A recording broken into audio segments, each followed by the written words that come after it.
नमस्कार दोस्तों। यहाँ मैं कहूँगा कि एक हिस्टोरिकल इवेंट हुआ है इंडिया के लिए, जो कि इंडिया के लिए कतई भी अच्छा नहीं होगा, क्योंकि यूएसए ने अपनी पॉलिसी में जिस तरह से अचानक से एकदम चेंज किया है, वो इंडिया के लिए बिल्कुल भी सही नहीं होगा। यहाँ इंडिया को यूएसए के साथ कंसर्न भी दिखाना होगा कि आप इस तरह कैसे बोल सकते हो। असल में क्या हुआ कि रिसेंटली यूएसए के एक स्पोक्समैन ने जब मीडिया में ब्रीफिंग दे रहे थे वो, तो उसी समय एक मीडिया पर्सन ने उनसे बोला कि आपका क्या स्टैंड है यूएनएससी में इंडिया की परमानेंट सीट को लेकर। तो उन्होंने बोला कि हम नहीं चाहते कि इंडिया को यूएनएससी में सीट तो मिल जाए, लेकिन परमानेंट वोटिंग का राइट नहीं मिले, क्योंकि आपको पता होगा कि United nation security council total 15 members होते हैं।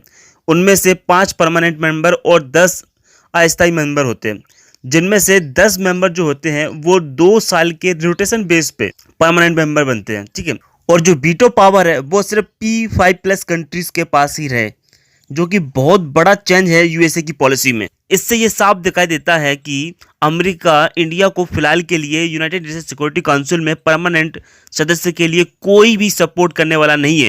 यहाँ एक सबसे बड़ी आयरनी देखना आप कि ट्रंप और ओबामा प्रशासन जो था, उसने यूएसए ने हमेशा खुलकर सपोर्ट किया है इंडिया का कि इंडिया एक परमानेंट मेंबर बने यूएन में। अब यहाँ क्वेश्चन आता है कि इसका मतलब इंडिया का सपोर्ट अब करने वाला नहीं है अमेरिका यूएन में।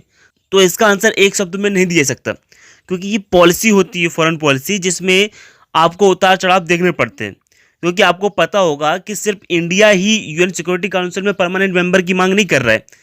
कुछ ऐसे ग्रुप्स भी हैं जैसे G4, अर्जेंटीना हो गया, ये सभी कंट्री यूएन में परमानेंट सीट की मांग कर रहे हैं। लेकिन यहाँ क्वेश्चन आता है कि आखिर में यूएसए को इस तरह खुलकर क्यों सामने आना पड़ा कि अभी इंडिया को वीटो पावर नहीं दे सकते यूएन सिक्योरिटी काउंसिल में।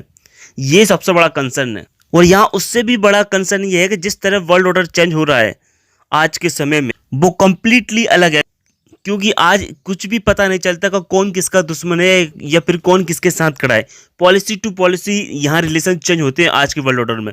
लेकिन एक समय था जब रसिया या फिर यूएसएसआर, जिसने इंडिया के लिए कश्मीर के मुद्दे को कभी भी यूनाइटेड नेशन सिक्योरिटी काउंसिल में डिस्कस नहीं होने दिया। आपको पता होना चाहिए कि 1957, 1962 या फिर 1971 तब कश्मीर मुद्दे को कभी भी डिस्कस नहीं करने दिया रसिया ने यूनाइटेड नेशन सिक्योरिटी काउंसिल में, ताकि कश्मीर के मुद्दे को अंतर्राष्ट्रीय स्तर पर चर्चा का विषय ना बनाया जाए। यहाँ मैं आपको एक और इम्पोर्टेंट फैक्ट बता दूं कि 1971 में यूएसए ने एक और इम्पोर्टेंट रेजोल्यूशन लेके आया था यूएन में कि इंडो पाकिस्तान में इमीडिएट बेस पर एक सीजफायर साइन हो और बांग्लादेश एक कंट्री के रूप में उभरे। क्योंकि आपको पता होना चाहिए कि जब कोल्ड वार का टाइम था, उस समय साउथ एशिया में सबसे बड़ा पार्टनर यूएसए का पाकिस्तान और रसिया के लिए सबसे बड़ा पार्टनर इंडिया था। अब आप देखना यहाँ पे कि रसिया और जो यूएसए की जो राइवलरी है सिर्फ यहाँ पे नहीं दिखाई देती है आपको, ये यूएन सिक्योरिटी काउंसिल में भी कई ऐसे मुद्दे हैं ये इन दोनों देशों की वजह से डिस्कस नहीं हुए। जबकि हमें कई बार फ़ायदा हुआ है रसिया से, क्योंकि रसिया ने बहुत बार ऐसा हुआ है कि हमारे जो कश्मीर मुद्दे को डिस्कस किया जाना था यूएन सिक्योरिटी काउंसिल में, उस पर रोक लगाई है।